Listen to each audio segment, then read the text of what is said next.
सहचर साथ में चलने वाली व्यक्ति जो हमारे सुख और दुख का साथी है। सहचर को इंगी पत्ते लगाए तो शब्द बनता है सहचरी, यानी कि भार्या पत्नी।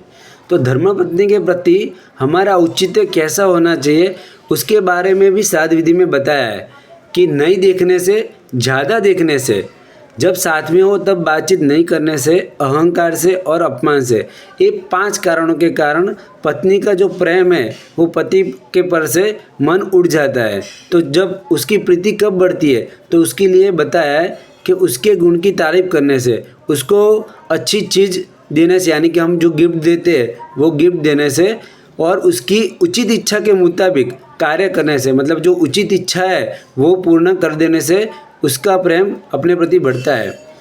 ऐसी व्यक्ति जो हमारे साथ जुड़ी है तो कोई ना कोई ऋणानुबंध के बिना कोई व्यक्ति हमारे साथ जुड़ती नहीं है। तो ये पूर्व भव का ऋणानुबंध होता है, जिसके कारण हमारे जीवन में जो भी व्यक्ति आती है, कोई भी मित्र है, हमारा बेटा है, हमारा पिता है, तो कोई भी व्यक्ति हमारे साथ जुड़ी है तो उसका ज़रूर यही रीज़न है कि पूर्व भव का कुछ ना कुछ ऋणानुबंध है।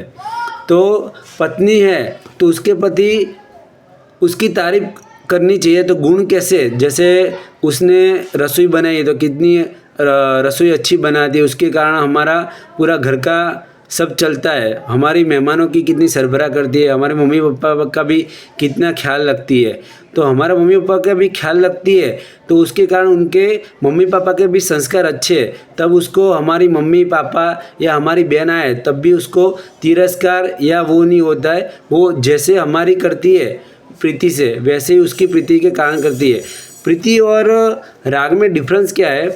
तो प्रीति में देने का होता है और राग में लेने का होता है। जैसे गन्ने का रस लिया और गन्ने को फेंक दिया, तो राग में भी ऐसा होता है कि व्यक्ति का धन, स्वर और प्रतिष्ठा चली जाए तो आदमी को, व्यक्ति के प्रति तिरस्कार हो जाता है, फिर उसको पहले जैसा स्नेह नहीं रहता है, क्योंकि उसके केंद्र बिंदु में पुद्गल था, तो पुद्गल चला गया तो वो भी चला गया। और प्रेम में क्या होता है कि उसके गुणों के प्रति होता है, तो बुढ़ापे तक उसका प्रेम यथावत रहता है।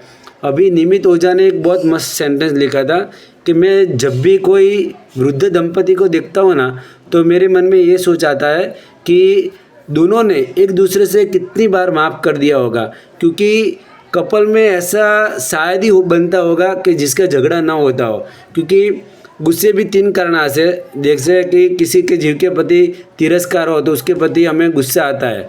दूसरा कि समझो कि कोई बिजनेस में लॉस आ गया हो, कोई बॉस ने हमें कोई डांटा हो और उसका गुस्सा भी, उसकी जो वराल होती है, जैसे बाष्प होती है, मतलब गुजराती में वराल बोलते हैं। मेरी मातृभाषा गुजराती है इसलिए हिंदी में मुझे वर्ड्स उसको क्या बोलते हैं मालूम नहीं है। तो वराल है, बाष्प है, तो वो निकलती है अपनी पत्नी के प्रति, जो गलत ही है। और तीसरा गुस्सा ऐसा होता है कि जो हित बुद्धि के लिए अपने लड़के को ऊपर, उसको मार्ग में सही रास्ते पे लाने के लिए, गुरु जैसे शिष्य को मार्ग पे लाने के लिए हित बुद्धि से गुस्सा करते हैं। तो ये 3 प्रकार के गुस्से होते हैं। तो दूसरा गुस्सा हम कई बार वाइफ के ऊपर कर देते हैं, तो उसको सॉरी और थैंक्स भी हमें बोलना चाहिए कि हमारे साथ किसी भी अपेक्षा बिना हमारे साथ वो जुड़ी हुई है। और जैसे कोई भी व्यक्ति जब पसंद आती है ना, तब उसको जो पसंद है ना वो भी पसंद आता है। और उसको प्रीति का एक व्याख्या ऐसी भी है कि उसको जो न पसंद आए वो नहीं करना, वो भी एक प्रीति है। प्रणाम।